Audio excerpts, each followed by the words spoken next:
Hello everybody, my name is Michael and welcome back to my channel. If you don't know me already, I'm on a journey to hitting a $1 million net worth. I've recently paid off over $140,000 worth of student loan debt, putting myself in a position where I no longer have student loan debt, only a mortgage debt left. Now, what I'm going to be doing in today's video is further increasing my net worth through the process of both investing and putting aside money into a designated savings account. But before I make those transfers and show you guys the real numbers of how much money I was able to take and transfer from my local bank account to those different accounts, I'm going to first address something that happened in my last video. If you saw it, you noticed that when I talked about the mortgage, I mentioned how there was a little bit of an issue with my mortgage, not payment, but the remaining balance, because it appeared on the spreadsheet that my balance for my mortgage actually had increased, which is very weird, over the course of 4 months. So when I took it in July, it appeared to be one number, and then when I calculated it in October, or I looked at the balance online, it was actually higher after 4 months of payments. A lot of you have put down the comments, contact the bank, something doesn't seem right. Some people said you might have made a typo in the spreadsheet, and that is one answer to the kerfluffle I had last week. I looked online first to see if I could find some type of transaction history or some type of payment history where I can see the balance amounts from month to month after my payments have gone through. And I consider myself to be pretty technology savvy, and I could not find anything on the website to show any type of loan history other than the most recent payment that's made. And yeah, I looked everywhere. When you look at account details or anything like that, it literally just shows me the account number and the payment amount. So I took your guys' advice. I called the bank, okay? I called them up. Basically, they said that the taxes, like the property tax and the escrow, all that stuff kind of gets added to the account. So the number I was looking at was not the payoff amount back in July. She said it probably wasn't your payoff amount, and you probably looked at the number prior to all those fees getting added in August. So she basically said that the reason it had jumped up when I looked at it in October was because I probably looked at it in October after all those extra fees were added to the payoff amount.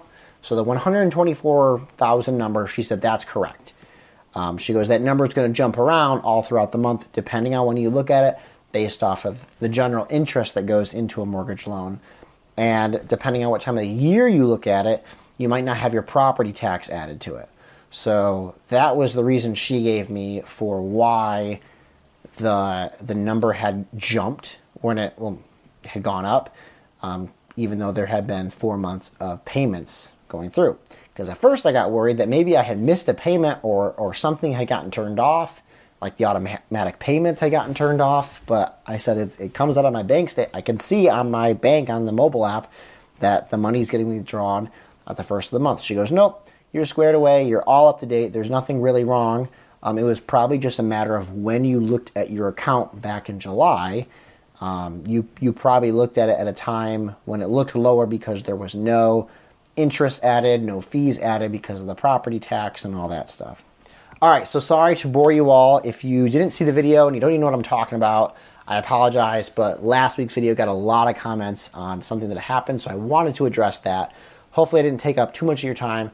Hopefully I didn't put you to sleep, because we are now going to get into today's Transfer Tuesday portion of the video, where I am moving money from my local bank account to different accounts for the purpose of increasing my net worth to be valued at over $1 million. Now, these are very small steps, I get that, but it's the small steps that are really going to be adding up, and with compound interest and everything else that goes into the world of finance, I'll eventually get there.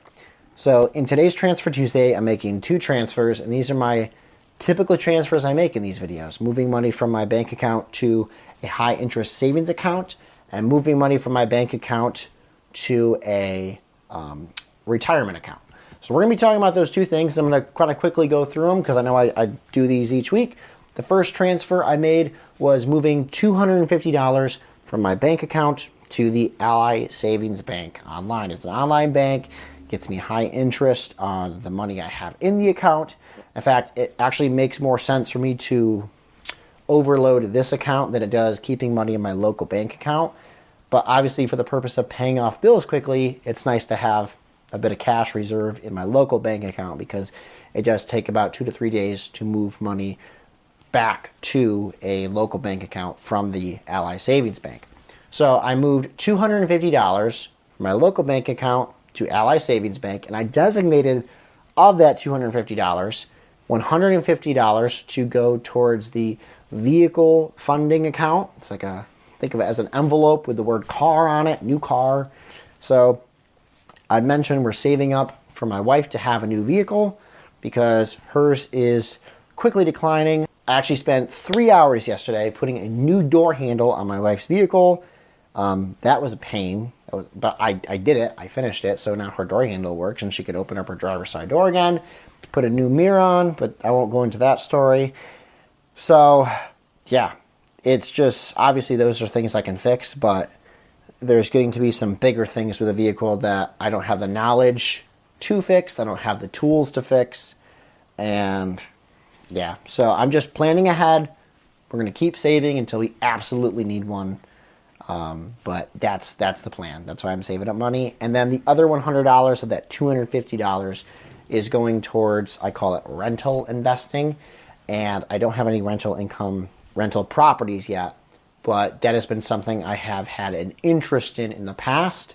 I don't so much right now, but I'd rather save up for it so that when my interest gets rekindled, I have investing money. All right, so now moving on to the second form of transfer in today's Transfer Tuesday. This is the purely investment transfer, and this is moving money from my local bank account to my M1 Finance online investing account. And this is specifically a Roth IRA account, and I am moving this week, today, $250 to that account.